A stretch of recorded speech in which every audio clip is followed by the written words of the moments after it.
Olá, como vai? Como vai, Anitta? Tudo bem? Como vai, Renata? Tudo bem, você? Como vai, Vitória? Boa tarde, tudo bem? Como vai, Alessandra? Tudo bem, obrigada. Muito obrigada por nos assistirem. Hoje nós estamos aqui para falar a respeito de Affordable Housing e Beyond, como eu falei no título, certo?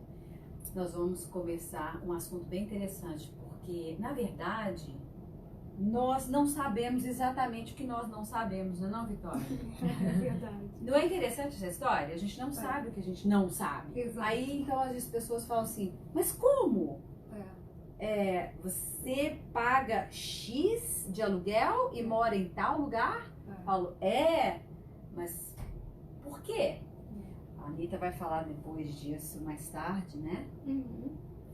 Mas a essência aqui é a seguinte, nós vamos começar com as coisas que realmente são importantes em Nova York e as diferenças.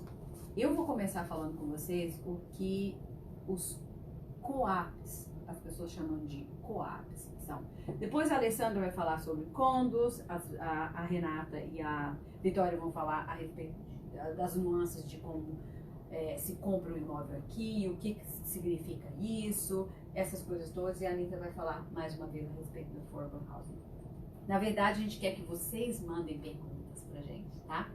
Então, aqui em Nova York, existe uma forma de se ser dono de um imóvel, que na verdade se chama co-op porque você compra ações de uma empresa. Como se fosse ações de uma cooperativa. A gente pode falar assim em português? Podemos. Cotas, Certo? umas cotas também, outro termo que pode ser Cotas, exatamente, umas cotas de uma certa empresa, né? Então, o que acontece?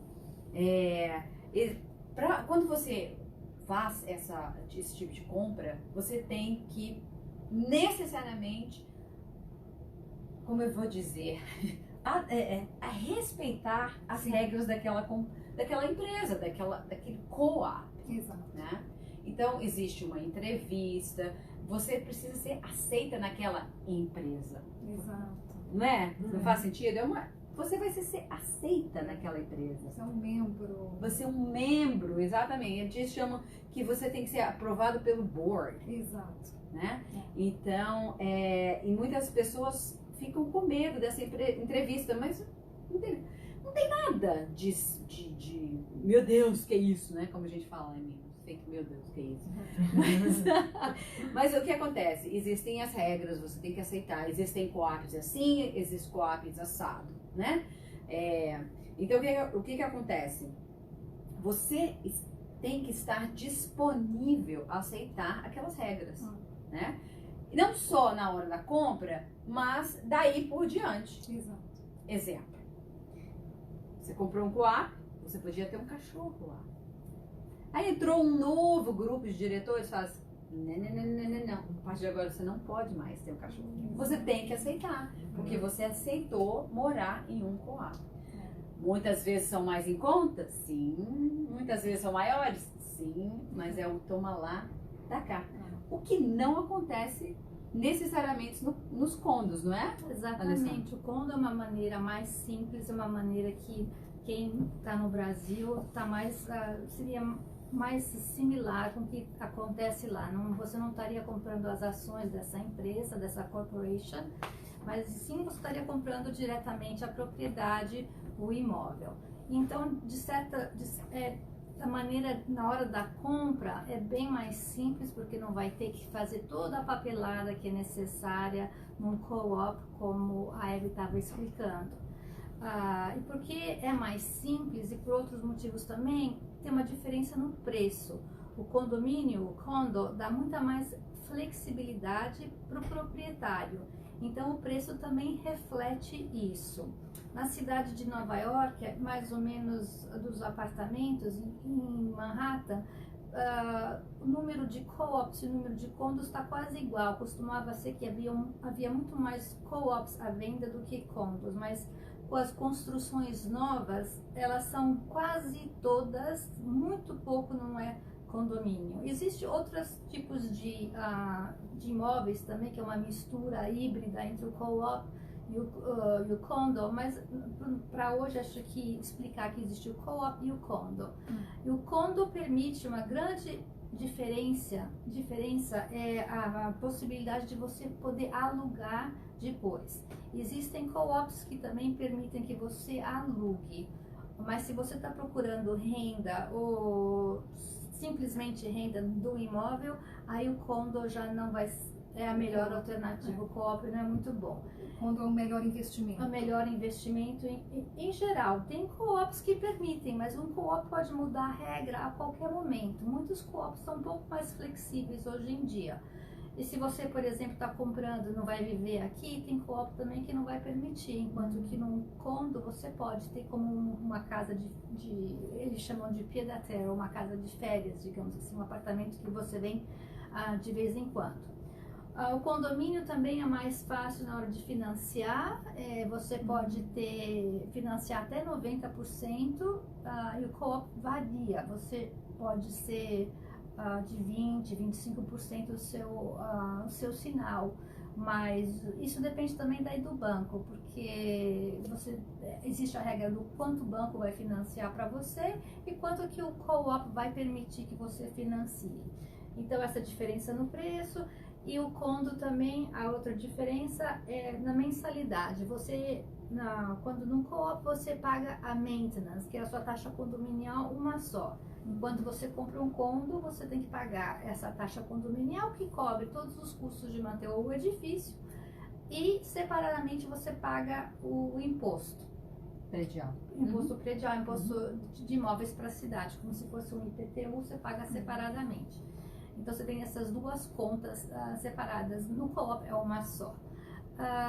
E na hora de fechar a operação, a compra ou a venda, o closing cost, os custos adicionais tendem a ser um pouco mais altos nos condos do que na co-op. Então cada caso é um caso, depende do que a pessoa quer fazer, se é investimento, se é para morar. Mas tem que estudar e conversar com um corretor para se aconselhar bem, para ter certeza que o imóvel que você escolhe é aquilo que você realmente está comprando, para não ter surpresas no futuro. Isso é muito importante, porque é um sistema diferente. E é a hora que o advogado entra. Exatamente. Porque o advogado vai dizer, olha, você sabe que você está comprando isso. Aí tem muitos corretores que falam, advogado, acabou com o meu negócio. Mas é porque existe isso, né? E uma das nuances principais de um advogado estar ali e alertar o comprador é isso. Você sabe exatamente o que está comprando, você sabe que... As consequências As legais. consequências e depois para passar isso para frente. Exatamente. Porque você não tem a propriedade, né? A sua propriedade não é o seu apartamento. Isso é muito importante ressaltar, né? Porque muitas pessoas falam, mas como assim eu não posso alugar? Mas como assim eu não posso ter cachorro? É meu apartamento. Na realidade, no co-op você não é o dono do seu apartamento, daquelas 4 paredes que envolvem o apartamento. Você é um acionário, você tem uma cota numa empresa, né? Num business. Exatamente. Então, assim, o que vocês acham que é assim, o principal que os novos compradores precisam ter em mente? O que você acha, Vitória? Bom, como a Alessandra estava dizendo, o comprador tem que ter em mente o objetivo. Qual é o seu objetivo com esse imóvel em Nova York? É um sonho da sua vida que você quer vir aqui passar férias, passar alguns dias, algumas semanas por ano. Exato. Aí é mais aconselhável um condo, né? Exato. Não, você mora aqui, você mudou, você tem um visto de trabalho, arrumou um emprego aqui, tem green card, está morando aqui, vai ficar, tem filho, vai morar aqui sua vida toda. Então, financeiramente, talvez faça mais sentido um co-op, né? Então, para ser bem objetivo na resposta. Depende, cada caso é um caso, como a Alessandra mesmo disse. Exatamente. Além da sucessão, né? Porque quando você compra um imóvel, existem impostos, Sim. existem várias outras nuances que as Sim. pessoas às vezes não prestam muita atenção. Ah, Opa, peraí, As tem que pagar o consequências, quê? É porque as pessoas não sabem as consequências legais e não tem como saber mesmo. É. Se você mora no Brasil ou se você não é advogado, nunca comprou um imóvel, não tem como você saber o que precisa para comprar um imóvel. Tem que fazer a pesquisa. E as leis de sucessões também são muito diferentes daqui. São muito diferentes. O sistema de essa transação de compra e venda de imóvel aqui nos Estados Unidos é diferente do Brasil, é mais complexo aqui. Envolvem umas questões que na legislação do Brasil nem existe. Então é por isso que é importante estar em contato com uma pessoa tão experiente como a Hebe, como a Alessandra, e sim conversar com advogados, principalmente para quem é estrangeiro. Mas quem é americano também. Não sabe. Com certeza. Os americanos. Não Tem sabem. muitos americanos que não Que sabem. não sabem dos seus direitos, das Isso- consequências legais. Exatamente, como eu falei Os desde o começo, a gente não tributos. sabe o que a gente não sabe. Exato. Independente se você só sabe no Brasil, ou é brasileiro, não é brasileiro, metade brasileiro, metade americano, essa é a questão. Eu falo muito, faço essa comparação com o brasileiro, porque os nossos clientes são pessoas que, bom, todos os nossos clientes já têm imóvel no Brasil, já fez alguma transação no Brasil e tem isso Compara, como né? referência, né? E aí, quando chega aqui, olha, é mais complexo É. do que você está acostumado. E você quer saber de uma coisa? Essa transição é muito difícil. Muitas pessoas não aceitam. Mas como assim? Não aceitam. Não, eu quero comprar o imóvel, não, mas tem que ser desse jeito. Isso acontece lá no Brasil, não acontece aqui. Então talvez a primeira pergunta seria: você está aberto para novas experiências? Você está aberta? Porque é muito além de ter o dinheiro, de ter um sonho. Sim. O que realmente gasta? O que eu tenho que ter para comprar um imóvel nos Estados Unidos? Exatamente. Primeira coisa, tem peito aberto? Mesmo tendo muito, na hora de escolher o imóvel já começa o que você precisa, o que você realmente quer, o que você realmente precisa. Muito imóvel aqui, você não tem elevador, não tem porteiro, não tem máquina de lavar. É um outro mercado, é pouco é diferente. Isso na parte de olhar o imóvel e procurar, tem que descobrir o que é o essencial. Sim. Aí a parte legal também é outra aventura. É outra aventura. Em outras palavras, a gente não quer desanimar ninguém. Não, a gente quer informar. Para Exatamente. pessoas surpresas desagradáveis. Exatamente. Essa é a nossa função. Exato. E as pessoas não sabem que a gente está aqui para fazer isso. Porque pensa que é parecido com o Brasil. Não, além de pensar que é parecido do Brasil, eles não sabem. Eu encontro muita gente que veio para cá trabalhar, por exemplo. Aí eu falei: como é que você encontrou o seu imóvel?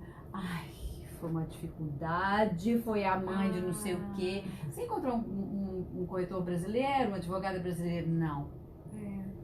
As pessoas nem sabem que a gente trabalha aqui com isso, entendeu? É verdade. Então, e aí, Anitta, o que mais que é possível se fazer aqui em Nova York em relação à moradia? Então, eu tô aqui para falar um pouquinho do, em vez de comprar, alugar. Então, se você tá aqui, você não tá preparada ainda para comprar, eu trabalho numa organização que se chama Churches United for Fair Housing, ou Igrejas Unidas para Moradia Justa. A gente trabalha com as pessoas que estão buscando moradia acessível, mas não encontram. Então a gente trabalha com um programa da cidade que se chama New York City Affordable Housing Lottery, é uma loteria. Eles têm, quando construem um prédio novo, eles têm uma certa porcentagem dos apartamentos preço acessível, e a maneira que as pessoas podem conseguir os apartamentos é aplicar para uma loteria. Então eu queria compartilhar só 3 pontinhos que são importantes para saber durante esse processo. A primeira que muitas pessoas não sabem é que eu não sou um cidadão, então eu não posso aplicar. Muitas pessoas não têm o número de seguro social e pensam, não tenho, então não posso aplicar. Isso é falso, você sim pode aplicar, você mora em Nova York ou você mora nos Estados Unidos, você pode aplicar. O número de TIN Number, Tax Identification Number, pode substituir o Social Security Number, não só nessa situação, mas em outras situações também. Então é bom saber, você pode aplicar para ter esse número quando você for para fazer seu Income Tax. Uma maneira de fazer também. Tem outras maneiras que você pode criar esse número para substituir o número de seguro social. A segunda coisa é que as pessoas falam, ou eu faço muito pouco dinheiro, não qualifico, ou eu faço muito dinheiro. Exato. Também, falso. Tem moradia acessível para as pessoas que estão em cada nível de salário. Quando eles criam esse programa, eles fazem os níveis de salário e você tem que ver, eu tô aqui... As faixas de ganho, de remuneração, né? Exato. Aí, tem para cada pessoa. Então, outra coisa que você, se está pensando isso, você também pode fazer mais pesquisa para ver especificamente quais apartamentos você qualifica.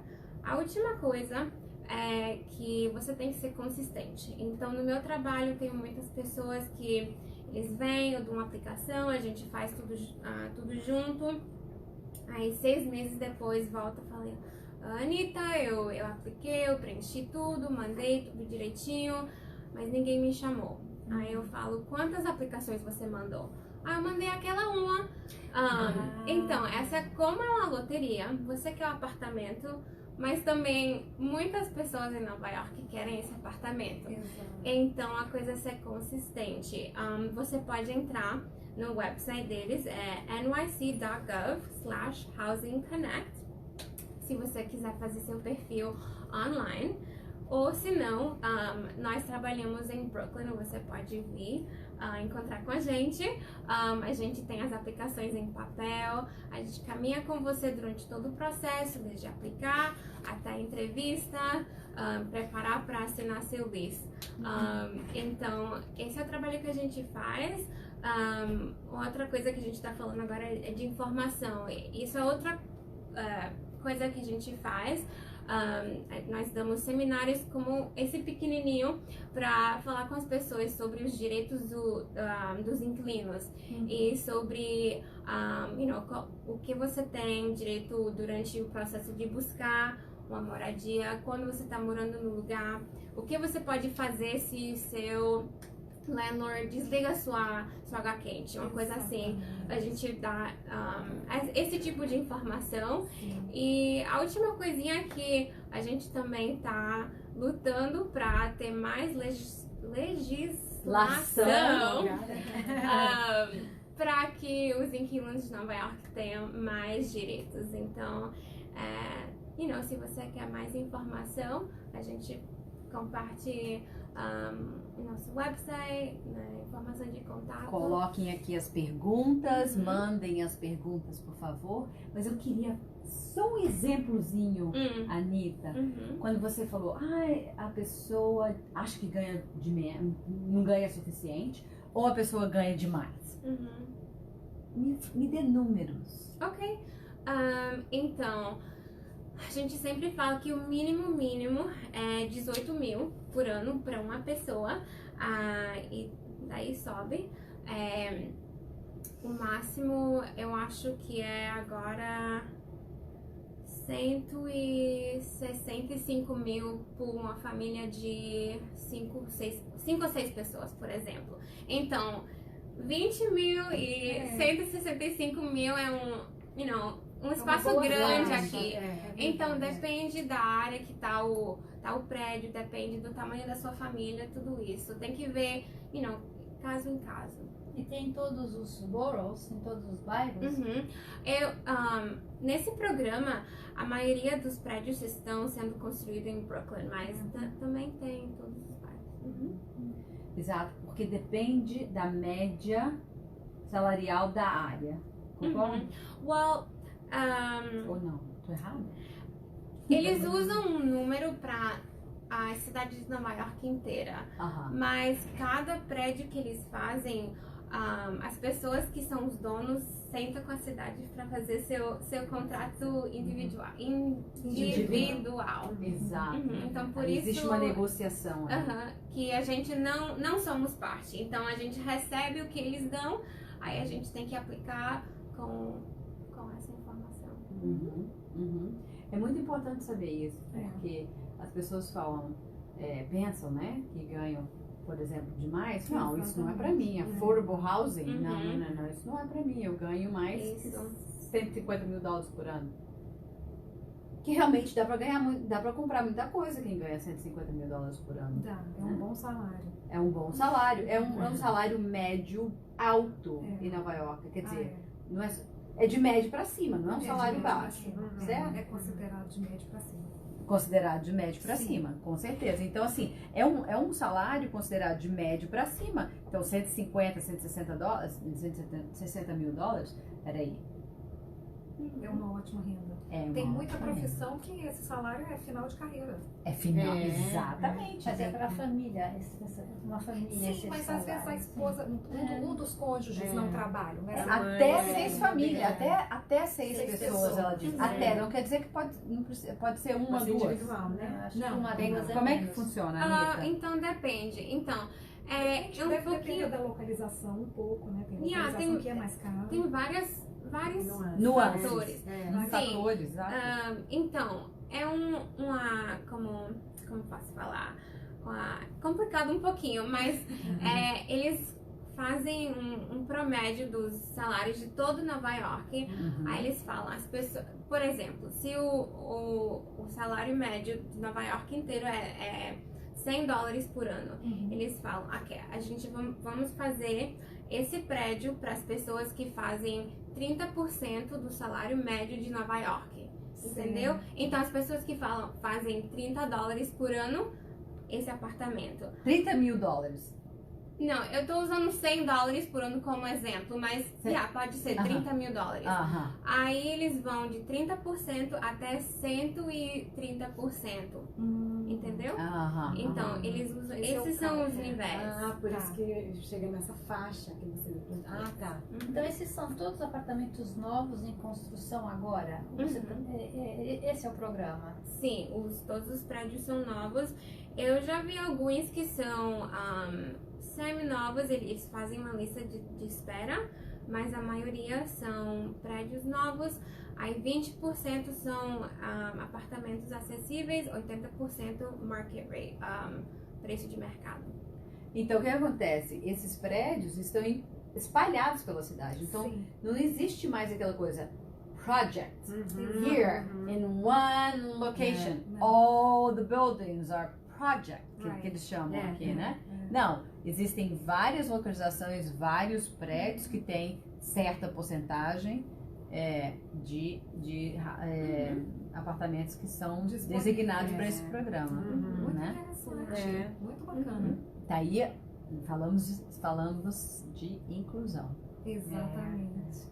Você vai morar, mesmo que você ganhe muito menos que o resto da vizinhança, você vai morar na mesma vizinhança. Tem O que não acesso. acontece no Brasil. Não. É verdade. Mas esse programa ele é subsidiado, né? Pela Pela cidade. cidade. A cidade. O Mais que ou a menos. cidade ganha com isso? Aí já é outra... Outra conversa. É. Eu acho. O nosso interesse é como dar informação à comunidade para tomar vantagem do recurso. É muito importante, eu quero frisar outra vez, Anitta. As pessoas que acham que não podem participar do programa porque não tem social security number, ou o nome do social, como a gente fala. É esse o nome mesmo? É, o Yeah, direito yeah. social. Exatamente. As pessoas que... Enfim, a gente não vai entrar nos detalhes, mas as pessoas precisam ir atrás da informação para realmente saber exatamente o que elas precisam fazer, porque possibilidades existem. Exato. É isso. Yes. Esse é o Entendi, principal ponto É. que a gente está aqui para falar. É. As possibilidades existem. Tem mais uma pergunta. E é o aluguel, o contrato é por quanto tempo? Ótima pergunta. 1 ou 2 anos. O lease é Renovável. Uhum. Então, os apartamentos são rent stabilized. Então, um direito dos rent stabilized tenants é que você tem o direito de ter seu lease renovado cada 1 ou 2 anos. E o aumento de aluguel é só... tem os números exatos, mas é entre 1 e 2% cada renovação. Essa é uma história bem interessante, porque outra coisa que as pessoas do Brasil não conhecem, o que significa rent stabilized, free market, tem que ser mercado livre e aluguéis controlados, digamos assim, mas não posso falar controlados porque existe outra palavra em português que é outra categoria que se chama rent control. Mas na verdade esse rent stabilized é um aluguel que é controlado pelas normas estabelecidas pela cidade, né? O regulamentado poderia ser. Tabelado, obrigada. Tabelado. É um aluguel tabelado pela cidade. Isso. E como eles chegam nessa conclusão, então esse programa é todo para rent stabilized. Todos os apartamentos são rent stabilized. Todos são qual que é a palavra de novo? Tabelados. Tabelados, obrigada. São todos tabelados. Isso é muito importante. E é muito importante frisar que os prédios não são necessariamente prédios antigos. Podem ser antigos ou não. Podem ser prédios novos. Muito bem. Muito bem. Muito, muito obrigada por estarem aqui. E a gente deve falar mais alguma coisa? Podemos falar das consequências legais. Eu acho que também deveríamos acho. falar. Já que estamos providenciando informações, Exatamente. fala, Renata. Uma coisa que eu acho muito interessante, que é muito comum aqui nos Estados Unidos, e no Brasil já não tem tanta incidência. As pessoas aqui gostam de proteger os imóveis, né? Por vários motivos. Pode acontecer um eventual lawsuit, né, um processo, obrigada, Vitória, um eventual penhora e você acaba perdendo o imóvel, ou as taxas, principalmente taxa para não só para brasileiro, mas para estrangeiro, um pouquinho maior e tudo mais. Então, as pessoas gostam de proteger os imóveis. Aí entram as LLCs, que é uma empresa que você monta e você põe o imóvel dentro dessa empresa. Então, o imóvel, ele é a propriedade da empresa, não é a propriedade da pessoa física, é uma pessoa jurídica. Então, como eu falei, para proteção, existem também os trusts, que é uma coisa também bem típica americana. Não é brasileiro em Não hipótese é. alguma, Não. os brasileiros normalmente, nós brasileiros não entendemos. Pois que é mais ou não menos... existe, né? Não existe, e é mais ou menos o mesmo conceito, né? É uma pessoa jurídica que envolve todos os seus imóveis, protegendo, e esse trust tem o próprio gerente, o trustee, né? Que não é a pessoa que teve a titularidade do imóvel prioriamente e a pessoa que fez esse trust, né? É meio complicado, por isso que nós estamos aqui, né? Exatamente. Mas em teoria, para a gente explicar aqui em poucos minutos é complexo. Mas em inglês é o que chama de estate planning, que é o planejamento patrimonial, que é uma forma de diminuir carga tributária, diminuir Imposto. O que a Renata estava falando, processos, pedidos de indenização. Então você limita o risco, né? Limita o alcance Isso, que essas indenizações podem ter no patrimônio do proprietário desse imóvel. Então, por isso que é importante conversar com os advogados, fazer esse planejamento patrimonial, porque você está protegendo o seu patrimônio como um todo, como pessoa física e como pessoa jurídica, que você vai criar essas entidades para serem as proprietárias do imóvel. Um exemplo muito fácil é o imposto causa-mortes. que a gente gosta de explicar, que fica bem visível. Para um estrangeiro, a questão de sucessão, para um estrangeiro é mais de 40% de imposto do valor total do imóvel. Então tá isso, você tem um imóvel que vale 100, o titular do imóvel, pessoa física, sou um titular pessoa física deste apartamento que custa 100 alguma coisa. Faleceu. A pessoa física faleceu. Os herdeiros vão ter que pagar mais de 40% do valor desse imóvel para o Estado. Então, um planejamento patrimonial te protege disso. E tem o prazo. E tem o prazo, exatamente. Não é pro resto. Não pode deixar para pagar depois, não. Aqui não tem isso, não. Não, tem um prazo. Então, assim, você corre o risco de perder completamente o imóvel. Exatamente. Você corre o risco de deixar um problemaço. Ainda mais financiado. Se é um imóvel financiado, esquece. Ficou pro banco. É verdade. Outra coisa também que eu gosto muito é um assunto, é o mesmo assunto, mas é uma nuance um pouquinho diferente.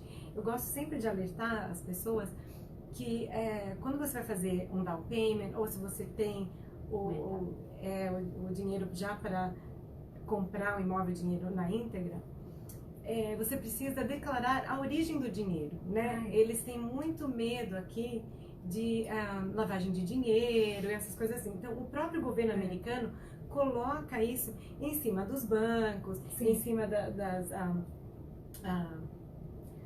como chama as empresas de títulos, né? Que seria o cartório, comparado ao cartório do Brasil. Exato. E eles precisam seguir essas regras. Então é preciso, o que seja o lerite na conta, que seja a venda de um imóvel no Brasil, pode ser qualquer coisa, mas você precisa traquear a origem desse dinheiro. Principalmente se você for fazer o financiamento aqui, que eles chamam de mortgage. Então você tem que dar um down payment, que geralmente para estrangeiro é um pouquinho maior, né? Uma porcentagem um pouquinho maior. E você precisa, se você não dá a origem do dinheiro, do down payment, da entrada que você está colocando, eles nem olham para você. Eles têm muito mesmo, porque a multa que eles recebem, se não seguirem essa lei, é altíssima. Então eles não gostam nem de correr o risco. Uma coisa interessante também, falando um pouco como você está explicando, é que até na hora de você fazer uma proposta, você escolheu, olhou vários apartamentos, e tanto faz se for um condo ou um co-op, você viu aquele apartamento e você quer fazer a proposta, você vai negociar. Então, se os seus fundos estiverem no Brasil, por exemplo, você não tem uma conta ainda aqui, você pode mandar para uma conta dos advogados também, né? É importante ter essa assessoria, porque eles têm esse tipo de conta que em inglês se chama escrow, e em inglês, em português agora me escapa. Não seria o depósito judicial. O depósito judicial. Então, aí, comparado. É outra coisa que a gente não tem no Brasil. Não tem. Se os fundos não estão aqui, você na hora de fazer a proposta, é importante elas escreverem uma carta dizendo os fundos estão aqui comigo, e para o banco também, tanto para a pessoa recebendo a proposta ficar mais tranquila, porque está vendo que é uma pessoa legítima, que está séria, e tem mais força de negociação na hora da proposta também. É verdade, bom ponto. Exatamente. Bom, gente, enfim, nós estamos à disposição? Sim. Certo? Essa aventura. Exato, na sua aventura. Porque, na verdade, vale a pena, né? Sem dúvida. Com certeza. Você conhece alguém que comprou um e quer comprar outro? Eu não. Não. E imóvel valoriza, né? Imóvel aqui não perde valor de mercado. Todos os meus clientes compraram o primeiro, no começo foi assim, peraí. Segundo, terceiro. Exatamente. E o mercado imobiliário está aquecido desde... Bom, 2008 teve a crise, baixou um pouco. Nova York não baixou muito, baixou um pouco, porque aí o americano ficou sem dinheiro, mas os estrangeiros entraram aqui com tudo. Russos, chineses, compraram muito. Então não baixou o preço assim, né? E agora está aquecendo de novo, com esses projetos novos, com o visto de investidor que entrou muito no real estate. construiu muito prédio novo no Queens, no Brooklyn. Então, Visto de investidor? Você conhece brasileiro que conseguiu? com o EB5, sim, que investe, assim, né? Que interessante. As empresas as construtoras Aham. em real estate para construir Affordable housing não, também? não, para construir prédios de apartamentos. Aham. E os brasileiros escolheram esse investimento, né? Os meus clientes escolheram esse investimento. Que maravilha. Então o dinheiro está lá. Que maravilha. Na construtora, né? Na construtora, Ele não é certo. dono, mas ele tá com o green card. Isso. Através Porque da alguém green card. que as pessoas Nossa, esse algum daí é um card, ponto é. delicadíssimo. E realmente, seu advogado, você não vai em lugar nenhum. Ah, não. Ah, obrigada pela fé. Mas é verdade. Não, verdade. Eu vou te falar uma coisa, as pessoas me perguntam, eu não sei. Eu falo, eu não sei. Você vai, não conheço, eu não sei. É. E se vocês estiverem dispostas a Claro. fazer esse negócio, a gente vai passar aí pra vocês. Eu tenho certeza que vai aparecer pessoas interessadas. É porque as pessoas também. Existe uma outra. Um conceito, essa misconception, né? Esse conceito das pessoas, não, mas o Brasil não está na lista, que o Brasil não está na lista do visto, o Brasil está na lista do green card, né? De investidor. Existe uma lista de países que você, porque daí o investimento é um pouquinho menor. Então, por isso que eu acho que deve até ser por isso que você não ouviu falar de ninguém, porque é meio difícil para o brasileiro pegar, porque o nosso patamar. Porque tem dois vistos. é. A gente, advogado que trabalha com imigração, tem dois vistos que a gente chama de investidor.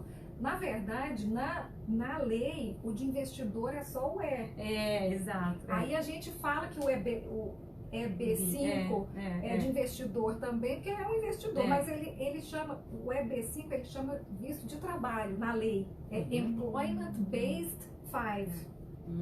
Mas a gente no dia a dia, no cotidiano, fala visto de investidor. Então tem um que é o mínimo de $500 mil, que é o EB5. Isso. E tem um que é o E, ele depende, ele pode investimento de $100 mil. Aí não tem limite. Isso. Mas Ah, tem que contratar um certo número de pessoas ou gerar O EB5. Isso, O EB5. Isso. O Não tem um outro, limite de mínimo. mínimo. Não, o EB5 tem mínimo $500 mil. Aham.